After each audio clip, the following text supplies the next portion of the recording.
రాజకీయాల్లో గెలుపోటములు సర్వసాధారణం. గెలుపుకి ఉబ్బిపోకూడదు, ఓటమికి కుంగిపోకూడదు. కానీ దురదృష్టవశాత్తు ఆంధ్రప్రదేశ్ రాష్ట్ర రాజకీయాల్లో గెలిచిన తర్వాత ఒక విధంగాను, ఓడిపోయిన తర్వాత ఒక విధంగాను ఉండేటువంటి వ్యక్తి జగన్మోహన్ రెడ్డి గారు. అయ్యా జగన్మోహన్ రెడ్డి గారు, రాజకీయాల్లో గెలుపు ఓటములు సర్వసాధారణం. కానీ ఆంధ్రప్రదేశ్ రాష్ట్ర ప్రజలు 2024లో మిమ్మల్ని, మీ పార్టీని చీదరించుకున్న తర్వాత మీకు ఆంధ్రప్రదేశ్ రాష్ట్రంపై, రాష్ట్ర ప్రజలపై ద్వేషం పెంచుకున్నారు.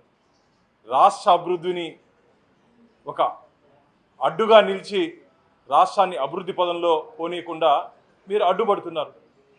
గతంలో దాదాపు బంగారు పండే పంట దాదాపు 40,000 ఎకరాల్ని ఆంధ్రప్రదేశ్ రాష్ట్ర పునర్నిర్మాణం కోసం ఇచ్చినటువంటి అమరావతి రైతన్నలు రాష్ట్ర భవిష్యత్ కోసం తమ పొలాల్ని ఆంధ్రప్రదేశ్ రాష్ట్ర ప్రజలకి అంకితం చేసినటువంటి రైతన్నలు కళ్ళల్లో కన్నీరు పెట్టించి, వారిని జైల్లో పెట్టించి, ఒక రాక్షస ఆనందాన్ని పొందినట్టు మీరు తిరిగి ఈరోజు మా ఎన్డీఏ కూటమి చంద్రబాబు నాయుడు గారు, పవన్ కళ్యాణ్ గారు, మా రాష్ట్ర అధ్యక్షులు మాధవ్ గారు ఆంధ్రప్రదేశ్ని అభివృద్ధి ప్రదేశ్గా, ఆంధ్రప్రదేశ్ని సీమాంధ్రాన్ని స్వర్ణాంధ్రగా చేయాలని చెప్పి ఒక దృఢ సంకల్పంతో ముందుకు పోతూ ఉంటే భస్మాసుర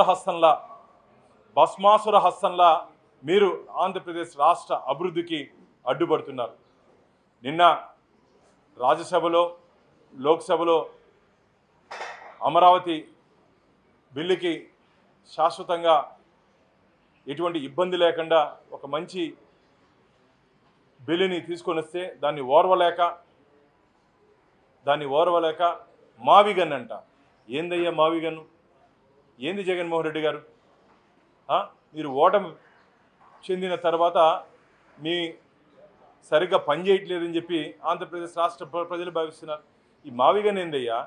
ఈ మావిడాకులు, అరిటాకులు, తాటాకులు చీపురు చీసిన మీ పార్టీని, మిమ్మల్ని ఊడ్చేస్తే తిరిగి మీరేదో ఆ గన్ను ఈ గన్ను అని మాట్లాడతారు. 2024లో ఓటెనే గన్తో కొడితే 164 పక్షులు లేచిపోయాయి. ఓటెనే ఆయుధంతో నిన్ను, నీ పార్టీని పేలిస్తే 164 పెట్టెలు లేచినట్లు లేచిపోయినారు. వై నాట్ 175 అంటే కొట్టే 164 లేచిపోయినారు. 11 మాత్రం మిగిలినారు. ఆ మిగిలిన 11 కూడా ఆంధ్రప్రదేశ్ రాష్ట్ర ప్రజలు మీకు ఇచ్చే పరిస్థితి లేదు మీరు చేస్తున్నట్టు వ్యవహారం. ఎందుకంటే పెట్టుబడులు వస్తున్నాయి. ఆంధ్రప్రదేశ్ రాష్ట్రం ఒక ప్రశాంతమైన వాతావరణంలో ఈరోజు ఉంది. గతంలో మీరున్నప్పుడు పెట్టుబడులు రావు. పెట్టుబడులు వచ్చినా కమిషన్ల పేరుతో, వాటాల పేరుతో పారిశ్రామికవేత్తల్ని ఆంధ్రప్రదేశ్ నుంచి దూరం చేశారు. ఈరోజు మా కూటమి ప్రభుత్వం వచ్చిన తర్వాత శాంతి భద్రతలు బాగున్నాయి. ఆంధ్రప్రదేశ్ రాష్ట్రంలో పెట్టుబడులు పెట్టాలని వస్తుంటే దాన్ని ఓర్వలేక ఈరోజు పూర్తిగా ఒక భస్మాసురుల్లా నువ్వు ఆంధ్రప్రదేశ్ రాష్ట్రానికి తయారయ్యావు. ఇది మంచిది కాదు జగన్మోహన్ రెడ్డి గారు. మీరు చేస్తున్నటువంటి చేష్టలు ఆంధ్రప్రదేశ్ రాష్ట్ర ప్రజలు చీదరించుకుంటున్నారు. ఆంధ్రప్రదేశ్కు ఒకటే రాజధాని, అది అమరావతి మాత్రమే. ఒకే రాజధాని ఉంటుంది. మీరు ఎన్ని కుట్రలు కృతంతాలు పన్నినా మళ్ళీ వస్తారంట, చూస్తారంట. మీరు వచ్చేది లేదు, చేసేది లేదు. మీరు ఆంధ్రప్రదేశ్ రాష్ట్రంలో అధికారంలోకి వచ్చేది ఒక కళ. నిన్న మొన్న నేను చూశాను, మీ నాయకులు మాట్లాడుతున్నారు, అంబటి గారు కానీ మిగతా నాయకులంతా ఏం మాట్లాడుతున్నారు? ఆంధ్రప్రదేశ్ రాష్ట్ర చరిత్రలో వైసీపీ పార్టీ అనేది తిరిగి అధికారంలోకి వచ్చేది కళ. ఇది ఏదో మేము భారతీయ జనతా పార్టీ గారు, ఎన్డీఏ కూటమి సభ్యుడు గారు మేము మాట్లాడట్లా. ఆంధ్రప్రదేశ్ రాష్ట్ర ప్రజలు మాట్లాడుకుంటూ మాటలు ఇది. నేను నిన్న తిరుపతి నుంచి ఢిల్లీకి వస్తున్నా, ఫ్లైట్లో కానీ ఎయిర్పోర్ట్లో కానీ నవ్వుకుంటున్నారు. బ్రహ్మానందం అని మనకు ఒక మంచి హాస్య నటుడు ఉండేవారు. వారికి వయసు రీత్యా రిటైర్ అయిపోయారు. ఆ పాత్రను మీరు పోషిస్తున్నారని చెప్పి ఈరోజు ఆంధ్రప్రదేశ్ రాష్ట్ర ప్రజలు భావిస్తున్నారు. ఒక కామెడీ యాక్టర్గా మారిపోయారు.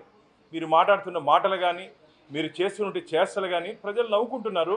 ఆ వీడియోల్లో ఏందయ్యా? గన్ ఏందయ్యా? మచిలీపట్నం, విజయవాడ, గుంటూరు. గతంలో విశాఖపట్నం అన్నవే, కర్నూలు అన్నవి, అవన్నీ ఏమైపోయినాయి? ఒక అపరిచితుల్లా తయారైపోయావు. ఒక అపరిచితుల్లా ఆంధ్రప్రదేశ్కి మీరు తయారైపోయారు. ఇది మంచిది కాదు. కాబట్టి రాష్ట్ర అభివృద్ధిని అడ్డుకోకండి, రాష్ట్ర అభివృద్ధిని అడ్డుకోవద్దండి.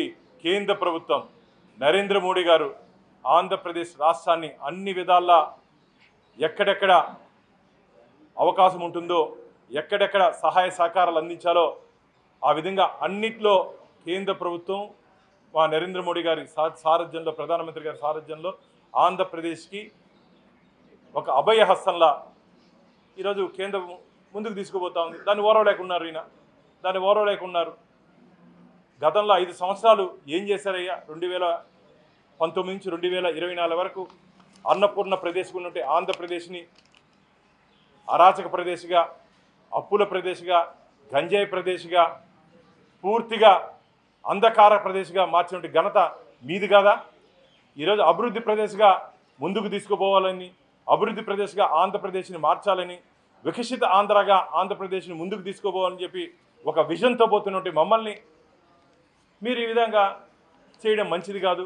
అందుకనే ఆంధ్రప్రదేశ్ రాష్ట్ర ప్రజలు మీకు విడాకులు ఇచ్చారు. మీకు, మీ పార్టీకి, జగన్మోహన్ రెడ్డి గారి పార్టీకి, జగన్మోహన్ రెడ్డి గారికి విడాకులు ఇచ్చారు. అది ఇంకా అర్థం చేసుకోకుండా ఇంకా ఇష్టం వచ్చినట్టు మాట్లాడుతున్నారు. ఖచ్చితంగా రాబో రోజుల్లో ఆ 11 స్థానాలు కూడా మీకు దక్కనివ్వరు ఆంధ్రప్రదేశ్ రాష్ట్ర ప్రజలు. ఇది ఒక రాజకీయ విమర్శ కాదు, ప్రజల్లో నుంచి వస్తున్నటువంటి ఆక్రోశం. ఏ విధంగా అమరావతి రైతుల కళ్ళల్లో కన్నీరు చూశారో ఆ శాపమే మీకు తగిలింది ఈరోజు. ఆ శాపమే మీకు ఈరోజు తగిలింది. కాబట్టి రాబో రోజుల్లో ఆంధ్రప్రదేశ్ రాష్ట్ర అభివృద్ధికి ఎక్కడెక్కడ ఏ విధంగా సహాయ సహకారాలు అందించాలో ఆ విధంగా కేంద్ర ప్రభుత్వం అన్ని విధాలుగా సహాయ సహకారాలు అందించి దానికి సిద్ధంగా ఉండి దాన్ని అడ్డుకునే ప్రయత్నం ఎవరు చేసినా సరే ప్రజల చేతుల్లో ఇప్పటికే చావు దెబ్బ తిన్నటువంటి వైసీపీ కానీ, జగన్మోహన్ రెడ్డి కానీ అర్థం చేసుకోవాలి. మీ ఫ్యాను ఆంధ్రప్రదేశ్ రాష్ట్రంలో తిరిగే అవకాశమే లేదు. ఫ్యాను రెక్కలు ఆంధ్రప్రదేశ్ రాష్ట్ర ప్రజలు విరిచేశారు జగన్మోహన్ రెడ్డి గారు. దాన్ని టింకరింగ్ చేసుకొని అతికించుకునే సమయం కూడా లేదు మీకు. మీరు కేవలం ఇలా మాటలతో ఈ కామెడీ షోలతో మీ శేష జీవితం సరిపోతుంది తప్ప మీరు తిరిగి అధికారంలోకి వచ్చేది ఒక కలగా మిగిలిపోతుందని చెప్పి ఆంధ్రప్రదేశ్ రాష్ట్ర ప్రజలు మిమ్మల్ని, మీ పార్టీని ఎక్కడ పెట్టాలో ఆడ పెట్టే పరిస్థితికి తీసుకొని వచ్చారు. కాబట్టి ప్రతిపక్ష హోదా కూడా ఇవ్వకుండా ఆంధ్రప్రదేశ్ రాష్ట్ర ప్రజలు మీకు బుద్ధి చెబితే ఇంకా బుద్ధి లేకుండా ఆంధ్రప్రదేశ్ రాష్ట్ర అభివృద్ధిని అడ్డుకుంటూ మీరు ఈరోజు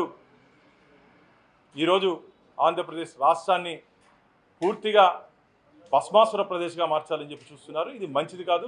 ఖచ్చితంగా ఆంధ్రప్రదేశ్ని అన్ని విధాల అభివృద్ధి చేస్తూ ముందుకు తీసుకుపోతామని చెప్పి మేము హస్తినాపురం నుంచి, అయ్యా జగన్మోహన్ రెడ్డి గారు, హస్తినాపురం నుంచి ఆంధ్రప్రదేశ్ వరకు అందరూ ఒకే లైన్లో ఉన్నాం ఆంధ్రప్రదేశ్ని ముందుకు తీసుకుపోవాలని. కానీ మీరు మాత్రం ఇంకో లైన్లో, ఎంతసేపు మీకు ఇంకో పేరు ఉంది కదా యూటర్న్ అని, ఆంధ్రప్రదేశ్ మేము అభివృద్ధి పదంలో ముందుకు తీసుకోవాలంటే మీరు తిరిగి దాన్ని రివర్స్ చేయాలని చెప్పి ప్రయత్నం చేస్తున్నారు.